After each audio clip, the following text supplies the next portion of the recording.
Hi hello నమస్తే welcome back to my channel. ముందుగా మన ఛానల్ని ఫస్ట్ టైం చూస్తున్న వాళ్ళు ఎవరైనా ఉంటే ప్లీజ్ సబ్స్క్రైబ్ మై ఛానల్. వీడియోని కూడా లైక్ చేయండి. నా వీడియోస్ ఎలా ఉన్నాయో కామెంట్ సెక్షన్లో కామెంట్ చేయండి. మా డిషిత అయితే మార్నింగ్ స్కూల్కి వెళ్ళిపోయిందనమాట. తను స్కూల్కి వెళ్ళిన తర్వాత మేమైతే రెడీ అయిపోయి తనని స్కూల్ దగ్గర నుంచి తీసుకెళ్ళాలి. మేము తనని స్కూల్ దగ్గర నుంచి తీసుకొని హనుమాన్ మందిర్కి అయితే వెళ్తున్నాం అనమాట. మా డిషిత స్కూల్ నుంచి తీసుకురావడం మా అమ్మమ్మ వచ్చిందని చాలా హ్యాపీ అయింది.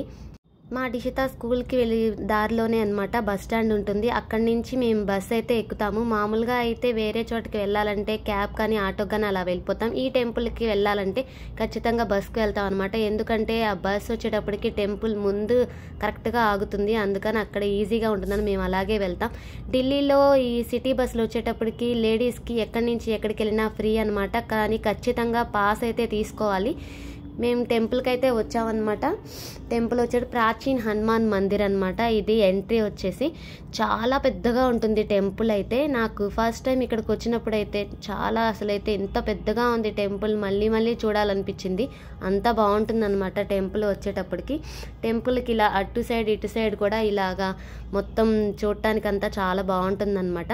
అక్కడి నుంచి షూ స్టాండ్కి అయితే వచ్చేసాము. ఇక్కడ ఫ్రీ అనమాట చెప్పులు ఇక్కడ స్టాండ్లో పెట్టడానికి. ఇక్కడ ఫ్లవర్స్ అయితే తీసుకున్నాం స్వామివారికి. మాకు ఇద్దరు పిల్లలకి ఖచ్చితంగా 2 తీసుకున్నాం అనమాట. లేకపోతే వాళ్ళు అల్లరి చేసేస్తారు. అక్కడి నుంచి ఇంకా ముందుకైతే వచ్చేసాం మేము. ఇక్కడ స్వీట్స్ ఉంటాయి కదా, ఇక్కడ బూందీ స్వామివారికి బూందీ అయితే తీసుకుంటాం అనమాట అక్కడ ప్రసాదంగా ఇవ్వడానికి. అక్కడి నుంచి మేము ఇంకా బయలుదేరిపోయాం క్యూ లైన్లోకి. చూసారా మా డిషిత ఏమడుగుతుందో, తనకి పింక్ కలర్ కావాలంట. ఖచ్చితంగా ఆడపిల్లలు ఉన్న పేరెంట్స్కి అయితే ఇది అర్థమైపోతుంది. తను పింక్ కలర్ కావాలని గొడవ చేస్తుంది. మా నందుకి ఇంకా కలర్స్ అవన్నీ తెలియదు కాబట్టి తను ఏది ఇస్తే అది తనకైతే బాస్కెట్ అయితే కావాలి అంతే. ఇంకా అందుకని అక్కడి నుంచి మా డిషిత అయితే హ్యాపీగా వచ్చేసింది అనమాట ముందుకి. మా డిషిత గురించి తెలిసిందే, తనకు భక్తి ఎక్కువ. ఇంకా అలాగే దండం పెట్టుకుని తనే స్టెప్స్ ఎక్కుతానని వచ్చేస్తుంది అనమాట. స్టెప్స్ అయిపోయి ముందుకు వచ్చిన తర్వాత మేము ఇంకా క్యూ లైన్లోకి వెళ్ళిపోయాం అనమాట. వాళ్ళిద్దరూ ఇలాగా గంట అయితే కొడుతున్నారు. ఒకళ్ళు కొట్టాక ఇంకొకళ్ళు ఊరుకుంటారు. ఇద్దరు గంట కొట్టాలని గొడవ చేశారనమాట.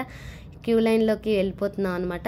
ఇంతకుముందు ఇక్కడ కూర్చోవడానికి ప్లేస్ ఇచ్చేవాళ్ళు అనమాట. కానీ ఇప్పుడు కూర్చొని ఇవ్వడం లేదు. క్రౌడ్ ఎక్కువ ఉండడం వల్ల అక్కడ జనాలు ఆగిపోతున్నారని అలాగా కూర్చొని ఇవ్వట్లేదు. ఇంకా మేము స్వామివారి దర్శనానికి అయితే వెళ్ళిపోయాము. అక్కడ దర్శించుకోవడానికి మేము బూందీ ఇచ్చామన్నమాట. స్వామివారికి నైవేద్యంగా పెట్టి మళ్ళీ ఆ బూందీ మనకే ఇచ్చేస్తారు. ఇలా దండలు పిల్లలకి స్వామివారికి ఆనిచ్చి తర్వాత పిల్లల మెల్లో వేస్తారనమాట.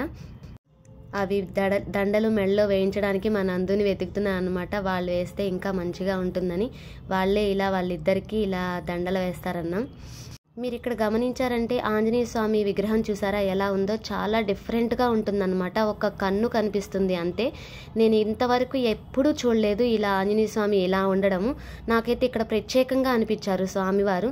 చాలా బాగుంటుంది చూడటానికి కూడా. నాకు ఇక్కడ స్వామివారిని దర్శించుకొని వచ్చిన తర్వాత కొంచెం పీస్ఫుల్గా అనిపిస్తుంది.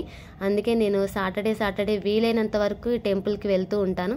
తర్వాత అక్కడి నుంచి ముందుకు వచ్చిన తర్వాత ఇంకా ఇక్కడ అందరి దేవుళ్ళు దర్శనమిస్తారనమాట. ఇక్కడ ఏ టెంపుల్కి వెళ్ళినా ఖచ్చితంగా అందరి దేవుళ్ళు దర్శనమిస్తారు. నాకు ఇక్కడ బాగా నచ్చుతుంది అది. ఒక టెంపుల్కి వెళ్ళి ఒక స్వామివారిని దర్శించుకోవడం కాకుండా ఈ టెంపుల్కి వచ్చామంటే ఢిల్లీలో ఏ టెంపుల్కి వచ్చినా సరే ఇలాగ అందరి దేవుళ్ళు దర్శనమిస్తారు. ప్రతి ఒక్కటి మనం విడివిడిగా వెళ్ళాల్సిన అవసరం ఉండదు.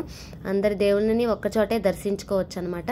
మా పిల్లలు ఇలా బయటకు వచ్చినప్పుడు ఇలా ఫ్రీగా వదిలేయమని అల్లరి చేసేస్తూ ఉంటారనమాట. వాళ్ళని ఎత్తుకోవడం చేయి పట్టుకోవడం అంటే చాలా గొడవ చేసేస్తారు. మీ పిల్లలు కూడా ఇలాగే అల్లరి చేస్తారా బయటకు వచ్చినప్పుడు? కామెంట్ సెక్షన్లో కామెంట్ చేయండి. ఇక్కడ స్వామివారి దారాలు కూడా చేతికి కడుతూ ఉంటారనమాట. మేము వచ్చినప్పుడు కూడా చాలా కట్టించుకున్నాం ఇక్కడ దారాలు. ఇక్కడ దర్శించుకోవడం అయిపోయిన తర్వాత మేము స్వామివారి శివలింగానికి దగ్గరికి అయితే వచ్చేసాం అనమాట. ఇక్కడ శివలింగానికి 12 గంటల ముందైతే అభిషేకం మన చేతులతో మనమే అభిషేకం చేసుకోవచ్చు. చాలా బాగుంటుంది. ఇక్కడ 12 తర్వాత అయితే అభిషేకం చేయనివ్వరు, ఇలా పూజిస్తారు అంతే. మేము ఇంతకుముందు ఎన్నిసార్లు వచ్చినా ఇక్కడ 12 లోపే వచ్చామన్నమాట. ఈసారి మా డిషిత స్కూల్ ఉంది కాబట్టి 12 తర్వాత వచ్చాము. చాలా మేము ఇక్కడ పాలతో నీళ్లతో అభిషేకం చేస్తామన్నమాట వచ్చినప్పుడల్లా. ఇంకక్కడి నుంచి ముందుకు వచ్చిన తర్వాత అమ్మవారిని దర్శించుకున్నాము. పక్కనే బాబాని దర్శించుకున్నాం అనమాట. బాబా పక్కన నందీశ్వరుని దర్శించుకున్నాము. అక్కడ నందీశ్వరుడికి చెవిలో ఇలా మన మనసులో ఉన్న కోరికను చెప్పుకుంటే ఆయన నెరవేరుస్తారని నమ్ముతూ ఉంటారు. అది నిజమా కాదా అనేది కామెంట్ సెక్షన్లో ఖచ్చితంగా కామెంట్ చేయండి. నేనైతే అది నమ్ముతానన్నమాట. అందుకే ఇలాగ చెవిలో నా మనసులో ఉన్న కోరికను చెప్పుకొని గుడిలోనే కొంచెం సేపు కూర్చున్నాం అనమాట. అక్కడ కూర్చొని కొంచెం సేపు బయటికి వచ్చేసాము. అక్కడి నుంచి ఇంకా బయటికి వచ్చిన తర్వాత టెంపుల్లోనే అక్కడ స్నాక్స్ అవి తినడానికి ఉంటాయి అన్నమాట. ఇక్కడ ఫస్ట్ అయితే మేము ఇలా పెసలు ఉడకబెట్టి మసాలా లాగా చేస్తున్నారనమాట. ఆ పెసల్లో స్వీట్ పొటాటోని ఇలాగా ఉడకబెట్టి అది అందులో కలిపి మసాలా చేస్తున్నారు. చాలా టేస్ట్ అయితే చాలా బాగుంది. మేము అది తింటుంటే అది కారంగా ఉంటుందని మా పిల్లలైతే ఫ్రూటీ అయితే తాగారనమాట. అప్పుడే పాపం అలసిపోయారు. స్వామి అందరి వాళ్ళకి దండం పెట్టుకొని వచ్చి ఇంకా అక్కడి నుంచి మేము ముందుకైతే వచ్చేసామన్నమాట. అక్కడ చాలా పెద్దగా ఉంటుంది కదా టెంపుల్, అదంతా తిరిగాము. ఇక్కడ వచ్చేటప్పటికి స్నాక్స్ అవి అక్కడే ఉంటాయి. మేము అక్కడ కొన్ని స్నాక్స్ అయితే తిన్నామన్నమాట. అక్కడి నుంచి మళ్ళీ ఇంటికి వెళ్ళటానికి టైం పడుతుందని స్నాక్స్ అవి తినేసి వచ్చేసిన తర్వాత మేము అక్కడైతే చాలా స్వీట్స్ అయితే ఉంటాయి. నేను ఇక్కడ టెంపుల్కి వచ్చినప్పుడు ఖచ్చితంగా స్వీట్స్ అయితే తీసుకుంటాను అనమాట. ఇక్కడ స్వీట్స్ చాలా టేస్ట్గా ఉంటాయి. అన్ని రకాలు, చాలా రకాలు ఉంటాయి ఇక్కడ స్వీట్స్ వచ్చేసి. రేట్ కూడా రీజనబుల్గా ఉంటుంది. బూందీ అయితే నేను ఫస్ట్ స్వామివారికి తీసుకున్న తర్వాత అక్కడే ఉన్న వాళ్ళకి అందరికీ పంచేస్తానన్నమాట. తర్వాత ఇలా స్వీట్స్ అయితే తీసుకున్నాము 2 రకాలు. టెంపుల్కి బయట వచ్చేటప్పటికి ఇలా టాటూస్ అని కొంచెం మెహందీ అవి పెడుతుంటారనమాట. చాలా బాగా పెడతారు మెహందీ ఇక్కడ. వీడియోని ఖచ్చితంగా లైక్ చేయండి. Subscribe my channel. Bye bye.